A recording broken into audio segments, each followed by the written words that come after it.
इधर महाराष्ट्र में भी दल बदल का खेला खूब चल रहा है। इस बार महायुति बनाम महाविकास अघाड़ी के बीच 6 बड़ी पार्टियों की टक्कर है और इस बार का चुनाव पिछले चुनाव के मुकाबले ज्यादा कांटेदार है।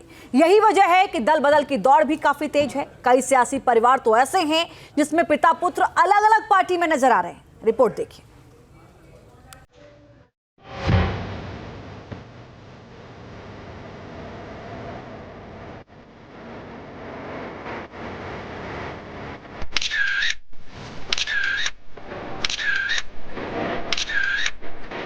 मराठी धारा में कभी सियासी विचारधारा के वर्चस्व पर तलवारें तन जाया करती थीं। आज उसी महाराष्ट्र में टिकट पाने की दौड़ में दल बदल की होड़ लगी है।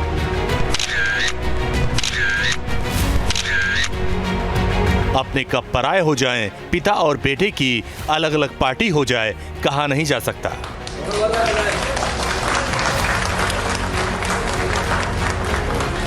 जब से उम्मीदवारों की लिस्ट पर लिस्ट सामने आ रही है, बागियों की लिस्ट भी बढ़ती जा रही है। गठबंधन के अंदर ही दल बदल का खेल चल रहा। महाराष्ट्र में चुनाव, दल बदल का दांव।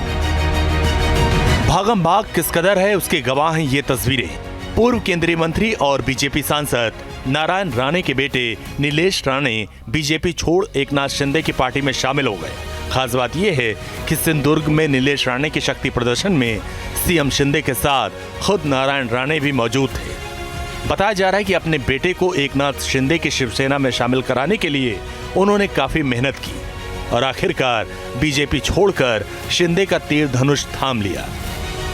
इतने लोग यहाँ पर आज मौजूद हैं, इसके वजह से नीलेश राणे इस चुनाव में राणे साहब को जो लीड मिला है कुडाल मालवण से, उससे दुगना लीड 52,000 के लीड से जीतेगा।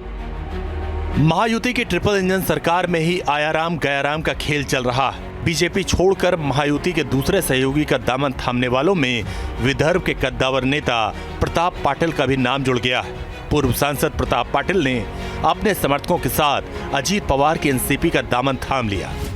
इससे पहले बाबा सिद्दीकी के बेटे जिशान सिद्दीकी ने भी अजीत पवार की एनसीपी ज्वाइन कर ली। पार्टी ज्वाइन करते ही उन्हें बांद्रा ईस्ट से टिकट भी मिल गया है। जिशान इससे पहले इसी सीट से कांग्रेस के विधायक चुने गए थे। उनके पिता बाबा सिद्दीकी पहले ही अजीत पवार की पार्टी में शामिल हो गए थे और अब उनके नहीं रहने पर जिशान ने अजीत पवार का दामन थाम लिया। मुंबई रीजन में पाला बदलने वाले कई और योद्धा हैं। पिता बीजेपी में और बेटा शरद पवार की शरण में। बीजेपी नेता गणेश नाइक के बेटे और नवी मुंबई बीजेपी अध्यक्ष संदीप नाइक शरद पवार की एनसीपी में शामिल हो गए। उनके पिता गणेश नाइक को बीजेपी ने एरोली विधानसभा सीट से टिकट दिया है। इसी तरह धारावी के कांग्रेस नेता हाजी बब्बू खान तो महाराष्ट्र के गयाराम साबित हुए। उन्होंने मुंबई कांग्रेस अध्यक्ष वर्षा गायकवाड़ पर आरोपों की बरसात कर शिंदे सेना का दामन थाम लिया था, लेकिन टिकट नहीं मिला तो वापस कांग्रेस में चले आए। इस तरह टिकट बंटवारे के साथ साथ बागियों की रेस भी लंबी होती जा रही है। टिकट पाने की होड़ में एक पार्टी से दूसरी पार्टी में दौड़ लगा रहे हैं। इस तरह महाराष्ट्र में शहमात का खेल चल रहा है।